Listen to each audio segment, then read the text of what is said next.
Hello everyone, আজকে আমি একটা হেলদি এবং হাই প্রোটিন রেসিপি শেয়ার করব আপনাদের সঙ্গে। সেটা হলো সোয়া ফ্র্যাঙ্কি রোল। প্রথমে একটা ম্যারিনেশন তৈরি করব। তেল, জিরে গুঁড়ো, ধনে গুঁড়ো, হলুদ, নুন, একটু চানা মশলাও দিলাম, খুব ভালো ফ্লেভার আসে, কসুরি মেথি আর টক দই।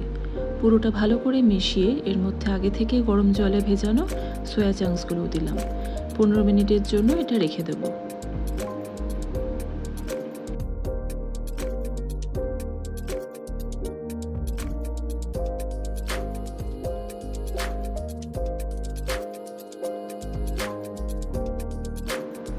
এবার রোলের জন্য আটা মেখে নেব। এর মধ্যে একটু জোয়ান, নুন আর তেল দিয়েছি।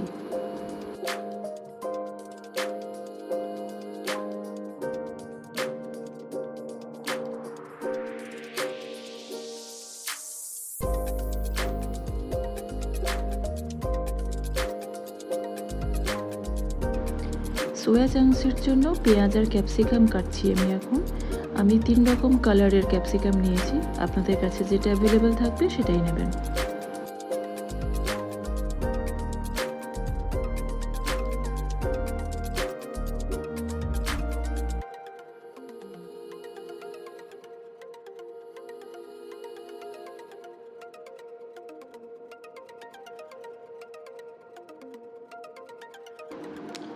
এবার একটা প্যানে তেল গরম করে পেঁয়াজ ক্যাপসিকামগুলো ভেজে নেব। এর মধ্যে সোয়া চাংসগুলো দিয়ে দিলাম আমি। মশলার কাঁচা গন্ধ না যাওয়া পর্যন্ত ভালো করে কষতে হবে।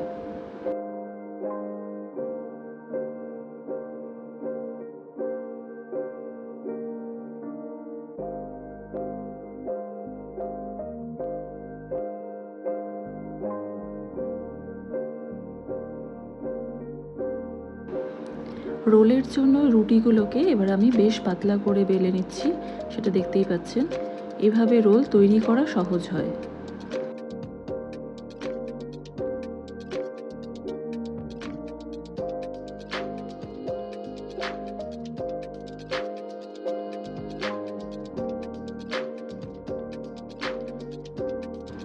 অল্প তেল দিয়ে রুটিগুলোকে আমি ভেজে নিলাম যাতে নরম হয়।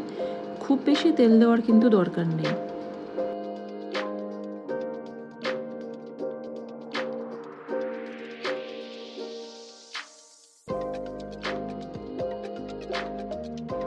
সোয়া চাংসের মশলা কষানো হয়ে গেছে, জলটা কিন্তু পুরো শুকিয়ে নিতে হবে।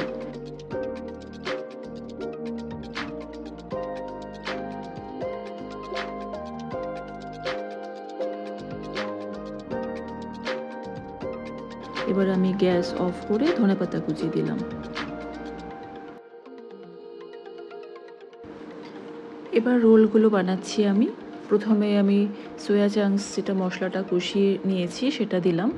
এর ওপরে একটুখানি গ্রিন চাটনি আর পাতিলেবুর রস দিচ্ছি।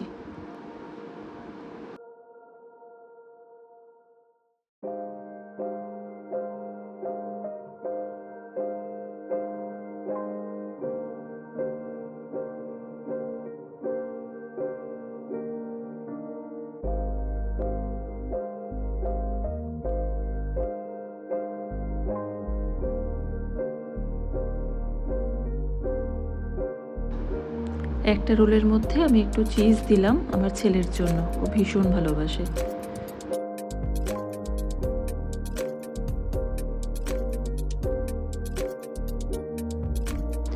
খুব সহজেই তৈরি হয়ে গেল সোয়া ফ্র্যাঙ্কি রোল।